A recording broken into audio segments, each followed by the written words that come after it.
Hello दोस्तों, कैसे हैं आप लोग? ठीक हैं। इस वीडियो के अंदर हम डिस्कस करेंगे कि इस्लामिक लॉ के अंदर इनहेरिटेंस का कॉन्सेप्ट क्या है। इनहेरिटेंस का जो लॉ है वो किस तरह काम करता है, किस तरह जो प्रॉपर्टी है वो डिवाइड की जाती है वारसों के बीच में। जो लीगल एयर्स होते हैं, जब एक शख्स मर जाता है तो उसकी प्रॉपर्टी को किस तरह डिवाइड किया जाता है। तो जनाब, सबसे पहले अगर हम इंट्रोडक्शन की बात करें तो इंट्रोडक्शन में आपने सिंपल ये लिखना है कि भाई इनहेरिटेंस का मतलब ये एक ऐसा प्रोसीजर होता है जिसके अंदर क्या होता है, जब एक शख्स मर जाता है तो उसकी जो भी एसेट्स और प्रॉपर्टीज़ होती हैं वो उसके जो लीगल हेयर्स होते हैं, उसके जो वारिस होते हैं, उसके उनमें डिस्ट्रीब्यूट की कर दी जाती है, तकसीम कर दी जाती है। ठीक है, इसको बोलते हैं इनहेरिटेंस। अब इस्लामिक जो इनहेरिटेंस का जो कॉन्सेप्ट है ये हमें होली कुरान, हदीस, इजमा से मिलता है। और ये जो शरिया ला है ये इसका एक बुनियादी जुज़ है, बुनियादी हिस्सा है। अब ये जो लीगल हेयर्स होते हैं इनको इस्लाम के अंदर 3 कैटेगरीज के अंदर डिवाइड किया गया है। नंबर 1 शेयरर्स, उसके बाद रेजिड्यूरीज और उसके बाद डिस्टेंट किंडर्ड। अब इनका क्या मतलब है ये मैं आपको आगे चल के वीडियो में बताता हूँ। तो कहने का मतलब ये है कि इंट्रोडक्शन की हद तक हम ये कह सकते हैं कि भाई इनहेरिटेंस का जो कॉन्सेप्ट है इस्लाम के अंदर सिर्फ कोई ये रिलीजियस कॉन्सेप्ट नहीं है, बल्कि ये एक्चुअली जो सोशल हार्मोनी है, सोशल जस्टिस है, सोशल सिक्योरिटी है, उसको भी ये प्रोमोट करता है और साथ में जो फैमिली डिस्प्यूट्स हैं उसको ये रोकता है। तो इनहेरिटेंस का बुनियादी मकसद यही है ताकि भाई लोग जो फैमिलीज़ वाले हैं, अगर एक शख्स मर जाता है तो उसके बाद जो फैमिली मेम्बर्स हैं वो प्रॉपर्टी पे झगड़ा ना करें और इसके अलावा जो प्रॉपर्टी बच गई है उसका सही से इस्तेमाल हो और उसको यूटिलाइज किया जाए लोगों की वेलफेयर के लिए, उनकी भलाई के लिए। तो जनाब, सबसे पहले देखेंगे कि कंडीशंस क्या हैं, इनहेरिटेंस की क्या कंडीशंस हैं इस्लाम के अंदर। तो जनाब 3 कंडीशंस हैं। अगर ये 3 चीज़ें होंगी तो दोस्तों उसके बाद ही इनहेरिटेंस होगी, उसके बाद ही प्रॉपर्टी को डिस्ट्रीब्यूट कर दिया जाएगा। तो सबसे पहली कंडीशन, भाई एक शख्स का मरना ज़रूरी है। एक शख्स जब मर जाएगा तो तभी जनाब इनहेरिटेंस का जो कॉन्सेप्ट है वो अप्लाई होगा। यानी कि जब कोई शख्स मर जाता है तो उसके बाद ही उसकी प्रॉपर्टी को डिस्ट्रीब्यूट कर दिया जाता है। तो पहली कंडीशन। दूसरी कंडीशन कि यार उस बंदे के पास प्रॉपर्टी होनी चाहिए जो मर गया है। कोई प्रॉपर्टी हो, कोई ज़मीन हो, कोई पैसे हों या कोई और इस तरह की चीज़ें हों जिसको बाद में डिस्ट्रीब्यूट कर दिया जाए। यानी अगर एक शख्स मर गया है लेकिन पीछे उसकी कोई प्रॉपर्टी नहीं है तो फिर वहाँ पे इनहेरिटेंस का कॉन्सेप्ट अप्लाई नहीं होगा। वहाँ पे इनहेरिटेंस की कंडीशन पूरी नहीं हो रही तो इनहेरिटेंस वहाँ पे अप्लाई नहीं होगी। और तीसरी चीज़ है लीगल एयर्स, यानी उस बंदे के फैमिली मेम्बर्स हों, उसके वारिस हों, जिनका ये लीगल राइट हो कि वो उसकी जो प्रॉपर्टी को इनहेरिट करें इस्लामिक लॉ के तहत। तो भाई इनहेरिटेंस की 3 कंडीशंस लाजमी होनी चाहिए। शख्स का मरना होना ज़रूरी है, बंदा मर जाएगा तो तभी इनहेरिटेंस होगी। नंबर 2 उसके पास प्रॉपर्टी होनी चाहिए। नंबर 3 उसके पास लीगल हेयर्स होने चाहिए, उसके वारिस होने चाहिए। अच्छा जी, अब हम देखेंगे भाई कब हम जो है ना, एक बंदा जब मर जाता है उसकी प्रॉपर्टी को कब हम उसके फैमिली मेम्बर्स या लीगल हेयर्स में डिस्ट्रीब्यूट करते हैं, यानी ये प्रोसीजर कब शुरू होता है। भाई पहली बात ये कि जब कोई शख्स मर जाता है ना तो सबसे पहले आपने पता है क्या काम करना है, उसका जो भी तदफीन के जो खर्चे हैं, फ्यूनरल के जो भी खर्चे हैं वो आपने पूरे करने हैं। यानी कि एक बंदा मर गया है, पीछे मिसाल के तौर पर 6 लाख छोड़ चुका है, तो उसमें से अगर 50,000 उसकी तदफीन पे पैसे लगे तो सबसे पहले आपने उसका खर्चा निकालना है। नंबर 2 उसके बाद फिर उस बंदे ने जो कर्ज लिया है लोगों से ना वो आपने वापस करना है। यानी एक बंदा मर गया तो सबसे पहले क्या करना है भाई, उसकी प्रॉपर्टी का सबसे पहले जनाब उसका खर्चा निकालना है, उसके उसी की प्रॉपर्टी में से उसके जो जनाजे का खर्चा आपने पूरा करना है। नंबर 2 उसके बाद उसकी जो उसने जो कर्ज लिया है, लोन लिया है, उधार लिया है, वो आपने वापस करना है। जब ये 2 चीज़ें हो जाएंगी तो तीसरी चीज़ आपने क्या करना है कि अगर उस शख्स ने कोई वसीयत छोड़ी है, कोई विल छोड़ी है, तो उसके ऊपर अमल करना है। और वो भी तब अमल करना है जब आपने फ्यूनरल और कर्ज दे हो, जब आपने उसका कर्जा भी वापस कर दिया, उसके फ्यूनरल के खर्चे भी वापस कर दिए, तो उसके बाद जनाब आपने उसने जो विल छोड़ी है उसके ऊपर अमल करना है। लेकिन याद रखिएगा एक कंडीशन होगी, जो विल होगी ना वो हमेशा जो भी प्रॉपर्टी बच जाती है उसका 1/3 पे किया जाता है। इसको मैं आपको मिसाल से समझाता हूँ। मिसाल, एक शख्स है, पीछे कितने छोड़ गया है भाईजान मरने के बाद? 6 लाख। अब 6 लाख में से 50,000 उसकी तदफीन पे खर्चा हो गया, 50,000 हमने निकाल लिए। उसके बाद 1.5 लाख उसका हमने कर्ज वापस किया, उधार वापस किया, तो ये कितने हो गए? 2 लाख हो गए। यानी 6 लाख में से 2 लाख निकालें तो पीछे कितना बच गया? 4 लाख। यानी हमने उसकी तदफीन का खर्चा भी निकाल लिया और जनाब उसकी जो कर्ज भी हमने वापस कर दिया जो उसने लोन वगैरह लिया था। अब पीछे बच गए 4 लाख। अब ये जो 4 लाख हैं इसका जो 1/3 है वो आपने विल में देना है, अगर उसने विल छोड़ी है। और 4 लाख का 1/3 कितना बनेगा दोस्तों? 1,33,333। तो यानी फिर ये आपने इसमें विल में खर्च करना है। उसके बाद भाईजान जितना पैसा बचेगा इन 3 काम करने के बाद, उसके बाद जनाब ये प्रॉपर्टी डिवाइड होगी उसके जो लीगल हेयर्स हैं, उसके जो वारिस हैं। ठीक है जी। तो मैं दोबारा बताता हूँ भाई, सबसे पहले क्या है कि भाई जब बंदा मर जाता है तो उसकी प्रॉपर्टी में से सबसे पहले उसका तदफीन का खर्चा निकालो, उसके बाद जनाब उसका कर्ज निकालो, उसके बाद अगर उसने विल छोड़ी है तो विल का पैसा निकालो, उसके बाद जो पैसा बच जाएगा तो उसके बाद वो जो रिमेनिंग प्रॉपर्टी है वो आपने उसके लीगल हेयर्स में डिवाइड करनी है, तकसीम करनी है। अच्छा जी, अब हम ये देखेंगे भाई ऐसे कौन से शख्स हैं जो इनहेरिटेंस, जो प्रॉपर्टी रिसीव नहीं कर सकते, यानी कि अगर कोई शख्स मर जाता है तो उसका जो लीगल हेयर्स है उसके पास ये राइट ही नहीं है कि वो ये वसूल करे, यानी कौन से लोगों को आप प्रॉपर्टी नहीं देंगे। भाई सबसे पहले अगर कोई भगोड़ा गुलाम है, यानी पिछले ज़माने में गुलाम होते थे, अगर एक गुलाम है वो भाग जाता है तो अपने मालिक से, तो उसको कोई प्रॉपर्टी नहीं मिलेगी। इसके अलावा कोई शख्स नॉन मुस्लिम है, यानी एक मुसलमान बंदा एक नॉन मुसलमान बंदे को, नॉन मुस्लिम को प्रॉपर्टी अपनी यानी कि वरासत में नहीं दे सकता। इसके अलावा अगर बेटे ने अपने बाप को कत्ल किया है तो भाईजान फिर बाप की प्रॉपर्टी में से उसको हिस्सा नहीं दिया जाएगा, ये चीज़ भी आपने याद रखनी है। इसके अलावा एक और है इलिजिटिमेट चिल्ड्रन, अगर कोई नाजायज़ औलाद है, आपने शादी नहीं की, लिविंग रिलेशनशिप में रह रहे थे, बच्चा पैदा हो गया, तो उस बच्चे को अपने बाप से वरासत में कुछ भी नहीं मिलेगा। अगर बाप मर जाता है तो बेटे को कुछ नहीं मिलेगा क्योंकि बेटा नाजायज़ है। इसके अलावा लिविंग इन दारुल हर्ब, अगर एक मुसलमान है वो एक ऐसे मुल्क में रहता है जहाँ पे वार चल रही है और वहाँ पे नॉन मुस्लिम रहते हैं और नॉन अन इस्लामिक लॉज अप्लाई होते हैं, तो वो शख्स, उस शख्स को जनाब एक शख्स जो मुसलमान कंट्री में रहता है उसकी वरासत में से उसको कुछ नहीं मिलेगा। यानी एक बंदा किसी मुल्क में रहता है, वो कहता है जी वो फलां मेरा जो बाप है ना वो फलां मुल्क में रहता है, या मेरा जो रिश्तेदार है फलां मुल्क में रहता है, वो मुस्लिम कंट्री में रहता है, मुझे उसकी वरासत चाहिए, तो यानी उसको नहीं मिलेगा। ठीक है जी। तो ये वो पर्सन्स हैं जो इनहेरिट नहीं कर सकते। अच्छा जी, अब आती है मेन चीज़ भाईजान, वो ये है कि सुन्नी लॉ के अंदर जो लीगल हेयर्स हैं उनकी कितनी कैटेगरीज हैं दोस्तों? 3 कैटेगरीज हैं। नंबर 1 शेयरर्स, उसके बाद है रेजिड्यूरीज और उसके बाद है डिस्टेंट किंडर्ड।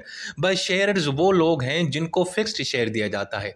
कुरान शरीफ में ये वाजे कर दिया गया है कि वो लोग जिनको प्रॉपर्टी में से फिक्स्ड शेयर मिलता है उसको बोलते हैं शेयरर्स। अब इसमें कौन लोग आते हैं? इसमें mother, father, wife, husband, daughter, sister, ये लोग आ जाते हैं। उसके बाद जो बच जाता है वो फिर दूसरी कैटेगरीज के लोगों के अंदर बीच में डिवाइड कर दिया जाता है। अब ये दूसरी कैटेगरी में जो लोग आते हैं ना दोस्तों, इनको फिक्स्ड शेयर नहीं दिया जाता। अब इसमें बेटा भी आता है, इसमें बाज़ औक़ात फादर भी आता है, फादर दोनों कैटेगरीज में आता है, ब्रदर आ गया, अंकल आ गया, और इवन के बेटी भी आ जाती है बाज़ औक़ात। हालांकि बेटी शेयर्स में भी आती है और रेजिड्यूरीज में आती है, लेकिन शर्त यह है कि अगर उसका भाई है, अगर उसका भाई होगा तो भाई के साथ वो भी रेजिड्यूरी की कैटेगरी में आ जाएगी, अगर भाई नहीं है तो वो फिर शेयर्स की लिस्ट में ही रहेगी। ये मैं आगे आपको समझाता हूँ मज़ीद आसान करके। और तीसरी कैटेगरी है डिस्टेंट किंडर्ड, यानी वो रिश्तेदार जो दूर दराज के रिश्तेदार हैं, यानी एक बंदा है ना उसके शेयर्स हैं ना उसके रेजिड्यूरीज हैं, यानी कि ये कोई है ही नहीं, तो फिर जनाब एक बंदा मर गया, ना पीछे उसकी अम्मी है, ना अबू है, ना भाई है, ना बेटा है, ना बेटी है, ना मिसेज है, कोई भी नहीं है, तो भाईजान उसके जो दूर दराज के जो रिश्तेदार हैं जैसे कजन्स हैं, चाचा है, मामा है, तो ये उनको फिर प्रॉपर्टी डिवाइड कर दी जाती है। उन लोगों को कहा जाता है डिस्टेंट किंडर्ड। ठीक है जी। अब मैं आपको बताता हूँ ये जो शेयर्स हैं ना, जो फर्स्ट कैटेगरी वाले जिनको फिक्स्ड शेयर दिया जाता है कुरान के तहत, इस्लामिक लॉ के तहत, वो उनको मैं आपको बताता हूँ उनका कितना फिक्स्ड शेयर है। तो सबसे पहले हस्बैंड एंड वाइफ का शेयर, यानी कि अब यहाँ पे ये देखते हैं सबसे पहले हस्बैंड शेयर, अगर बंदे की वाइफ फौत हो जाती है तो फिर शोहर को कितना मिलेगा?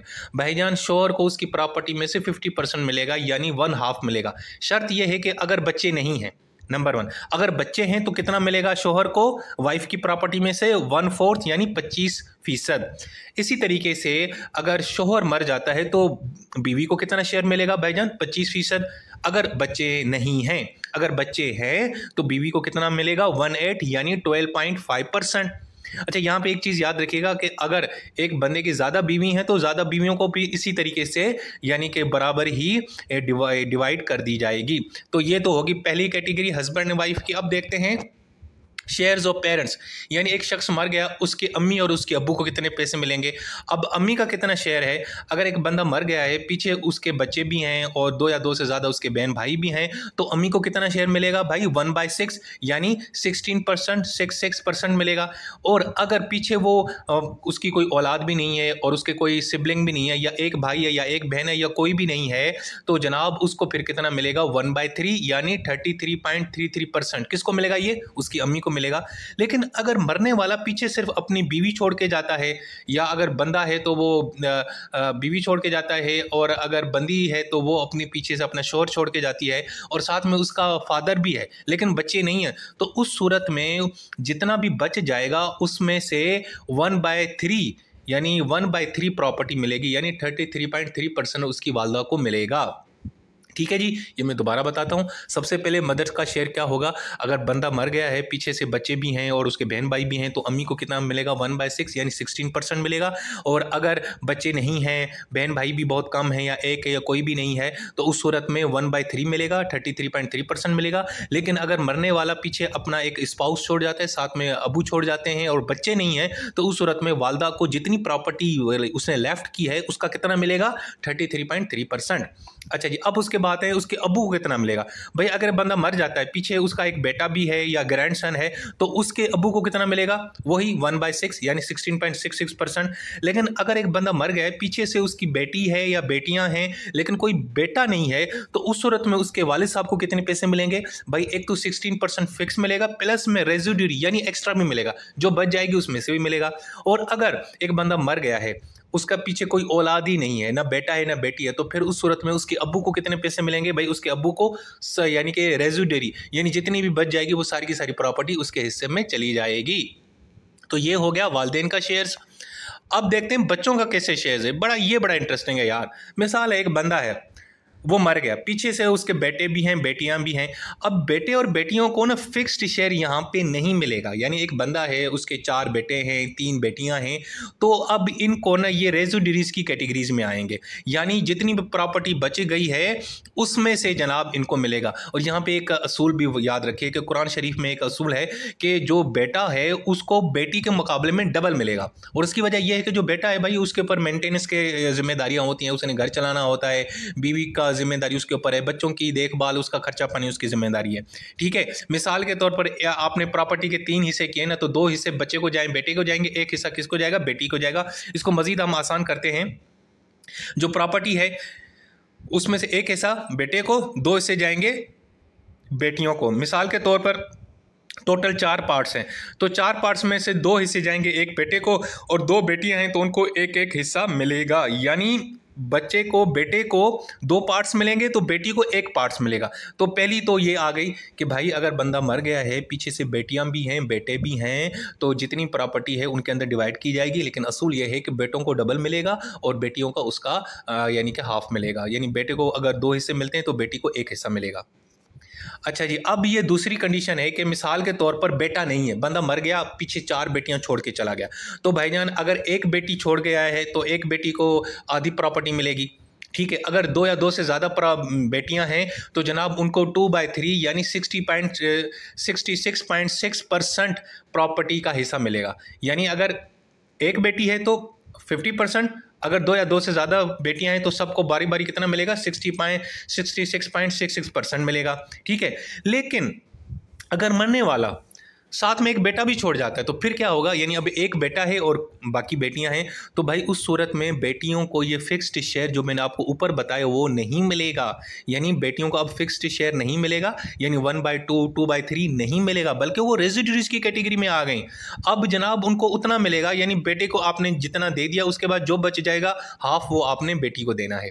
ये आपने नुक्ता याद रखना है। मैं दोबारा बताता हूँ कि भाई अगर मिसाल है, एक बंदा है वो मर जाता है, उसकी बेटियां हैं, अगर एक बेटी है तो 50% मिलेगी, अगर 2 या 2 से ज़्यादा बेटियां हैं तो 66.6% मिलेगी। ये एक कंडीशन होगी। लेकिन मिसाल के तौर पर बंदा ना 3 बेटियां छोड़ जाता है और एक बेटा है, तो उस सूरत में 3 बेटियों को फिर ये 66% नहीं मिलेगा, फिक्स्ड शेयर नहीं मिलेगा, बल्कि वो अभी रेजिडरी की कैटेगरी में आ गए।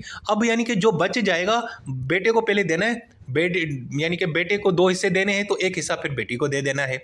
और मिसाल के तौर पर अगर बेटियां नहीं हैं, सारे बच्चे हैं, तो तीनों बेटों को जनाब जो भी प्रॉपर्टी बचेगी वो 3 बराबर हिस्सों में डिवाइड कर दी जाएगी। ठीक है जी। अब ये जो मैंने आपको ये रेजिड्यूरी और शेयर्स का मामला समझाया था, इसको मैं मजीद आसान करता हूँ कि भाई ये जो शेयर्स लोग हैं ये कब रेजिड्यूरीज बन जाते हैं। भाई सबसे पहले है अब्बू। पता है एक बंदा जब मर जाता है, पीछे कोई बेटा नहीं होता, तो फिर पता है उसके जो अब्बू है ना उसको फिक्स्ड शेयर भी मिलता है और साथ में उसको बकिया प्रॉपर्टी से भी मिलता है। ये देखें पीछे, ये अब्बू वाली कैटेगरी में ये देखें क्या लिखा हुआ है। अगर कोई सन नहीं है, ठीक है, अगर बंदे की कोई सन नहीं है, बेटी है, तो 1/6 यानी 16% भी अब्बू को मिलेगा, प्लस में उसका एक्स्ट्रा जो प्रॉपर्टी का जो एक्स्ट्रा हिस्सा है वो भी मिल जाएगा। तो यानी अब्बू भी जो है ना वो भी शेयर्स की कैटेगरी में भी आ जाते हैं और कुछ कंडीशंस में वो रेजिड्यूरी भी बन जाते हैं। उसके बाद आती है बेटी।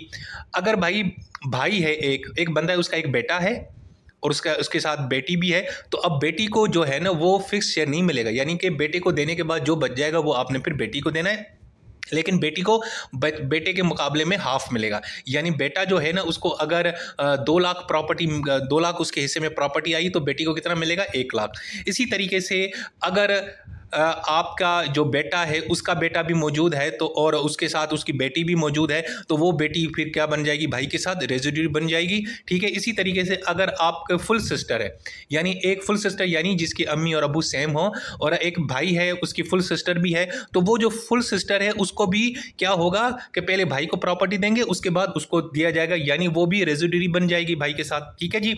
और उसके बाद यानी कि एक तीसरी कैटेगरी है कॉन्सेंजेंट सिस्टर। उसमें क्या होता है कि अगर उसका भाई जिंदा है या बहन जिंदा है, और तो उस सूरत में जनाब वो बेटी भी जनाब क्या हो जाती है, रेजिड्यूरी की कैटेगरी में आ जाती है। अच्छा जी, तो ये तो मैंने आपको भाईजान बड़ा आसान करके बता दिया कि ये जो फिक्स्ड शेयर है प्रॉपर्टी का वो हस्बैंड एंड वाइफ में कितना डिवाइड किया जाता है, पेरेंट्स के बीच में कितना होगा, चिल्ड्रन के बीच में कितना होगा। ठीक है जी। अब मैं बताता हूँ कि बुनियादी असूल हैं क्या इससे ना इनहेरिटेंस के। भाई सबसे पहले जो ऑर्डर ऑफ डिस्ट्रीब्यूशन है इसको आपने समझना है, ये बड़ा अहम है। ये वैसे मैं पहले बता चुका हूँ। भाई सबसे पहले क्या है, एक बंदा मर जाता है, उसके जो तदफीन के खर्चे हैं वो आपने निकालने हैं, फिर जनाब उसने जो कर्ज दिया है वो वापस करना है, उसके बाद उसने जो विल दी है, अगर विल है उसके पास तो वो उसकी प्रॉपर्टी इसका हिस्सा निकालेंगे, उसके बाद जनाब वो प्रॉपर्टी उसकी लीगल हेयर्स में डिवाइड होगी। एक ये बुनियादी असूल है इस्लामिक इनहेरिटेंस सुन्नी लॉ का। दूसरा असूल है क्लोजर एक्सक्लूड मोर रिमोट, यानी अगर जो करीब के रिश्तेदार हैं पहले उनको प्रॉपर्टी दी जाएगी, फिर दूर वालों को दी जाएगी। यानी कि मिसाल के तौर पर अगर बेटा है तो फिर पोते को नहीं दिया जाएगा, अगर अब्बू मौजूद है तो दादा को नहीं दिया जाएगा, अगर अम्मी है तो फिर दादी अम्मी को नहीं दिया जाएगा, दादी को नहीं दिया जाएगा। एक दूसरा असूल। तीसरा असूल मेल टू फीमेल रेशो 2/1 है। ये बड़ा अहम है कि भाईजान अगर आपने एक बंदा मर गया, पीछे बेटा भी छोड़ गया, बेटी भी छोड़ गया, तो उस सूरत में बेटे और बेटी के ऊपर 2/1 का फार्मूला अप्लाई होगा। यानी बेटे को 2 डबल मिलेगा, ज़्यादा मिलेगा, बेटी को 1 हिस्सा मिलेगा। मिसाल के तौर पर एक बेटा और एक बेटी है और प्रॉपर्टी को 3 हिस्सों में डिवाइड करेंगे, 2 हिस्से बेटे के हिस्से में जाएंगे और 1 हिस्सा बेटी के हिस्से में जाएगा। और अगर 2 बेटियां और 2 बेटे हैं तो 6 हिस्सों में डिवाइड करेंगे, जिसमें से दोनों बेटे 2-2 हिस्से ले जाएंगे, तो कितने बन जाएंगे, 4 हिस्से, और बाकी एक हिस्सा एक बेटी को अलग से जाएगा। सो दोस्तों ये थी हमारी एक खुसूसी वीडियो इनहेरिटेंस के हवाले से, इस्लामिक लॉ के हवाले से। ये ऐसा कॉन्सेप्ट है बहुत से बच्चे जो है ना कंफ्यूज हो जाते हैं। सो दोस्तों आप लोगों के लिए मैंने ये खुसूसी तैयार किया है बहुत ही आसान करके। होपफुली आपको ये पसंद आएगा। अपना बहुत सारा ख्याल रखें। Take care. अल्लाह हाफिज़।